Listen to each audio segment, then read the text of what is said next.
అనంతపురం జిల్లా తాడిపత్రిలో మరోసారి ఉద్రిక్తత ఏర్పడింది. ఓ వివాహానికి హాజరయ్యేందుకు వెళ్తుండగా పుట్లూరు దగ్గర మాజీ ఎమ్మెల్యే కేతిరెడ్డి పెద్దారెడ్డిని అడ్డుకున్నారు పోలీసులు.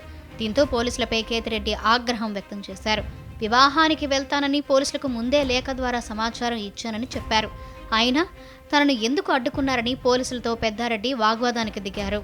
పెళ్లిళ్ళకి పోకూడదని ఏదన్నట్టు పేపర్ పెళ్లిళ్ళకి పోకూడదా? మామూలు ఇన్స్ట్రక్షన్సే మామూలుగా వస్తే స్ట్రైట్ అవే ఇంట్లో ఉండాలా. తర్వాత ఏ ఇన్స్ట్రక్షన్ ఉంది? యా ఇన్స్ట్రక్షన్ ఉంది? యాడుంది? ఏంటి యాడుంది ఇన్స్ట్రక్షన్? ఏదన్నట్టు ఇయ్యి చెప్తా.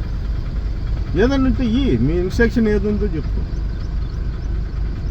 స్ట్రైట్ అవే ఇంట్లో కూర్చోనికి నేనేమో దోశలేసేకి హోటల్ పెట్టుకోలే. ఎవరే చెప్పింది స్ట్రైట్ అవే ఇంటికి పోవాలా, ఏడ తిరగకూడదు అని? ఎవరు చెప్పింది అది? ఆర్డర్ కాపీ వెళ్ళా నీకు ఇంటికి పోయి పంపిస్తా, చూసుకో సార్.